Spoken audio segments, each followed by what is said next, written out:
നമസ്കാരം. Real one news. മുഖ്യമന്ത്രി മുണ്ടുടുത്ത മോദി. പ്രശ്നങ്ങൾ കാണിക്കുന്ന കണ്ണാടി കുത്തിപ്പൊട്ടിക്കുന്നതാണ് ഹീറോയിസം, വിമർശിച്ച് ചന്ദ്രിക.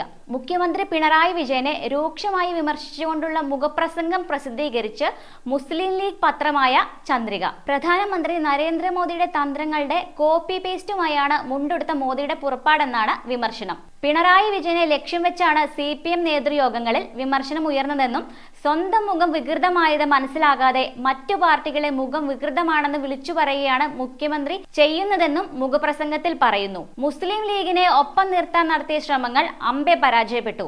ഒരു വിഭാഗത്തിന്റെ പിന്തുണയ്ക്കായി സമുദായ പത്രത്തിൽ അശ്ലീല പരസ്യം നൽകിയിട്ടും കാര്യമുണ്ടായിട്ടില്ലെന്നും ഭരണപരമായ പോരായ്മയാണ് തെരഞ്ഞെടുപ്പ് തോൽവിക്ക് കാരണമെന്നും മുഖ്യമന്ത്രിയും PR ടീമും മാത്രം തിരിച്ചറിഞ്ഞിട്ടില്ല. പ്രശ്നങ്ങൾ കാണിക്കുന്ന കണ്ണാടി കുത്തിപ്പൊട്ടിക്കുന്നതാണ് ഹീറോയിസം എന്നാണ് ധാരണ. ഇതിലും വലിയ അടി കിട്ടുമെന്ന് കരുതിയാണ് ഇപ്പോൾ വാർഡുകൾ വെട്ടിക്കീറുന്നത്.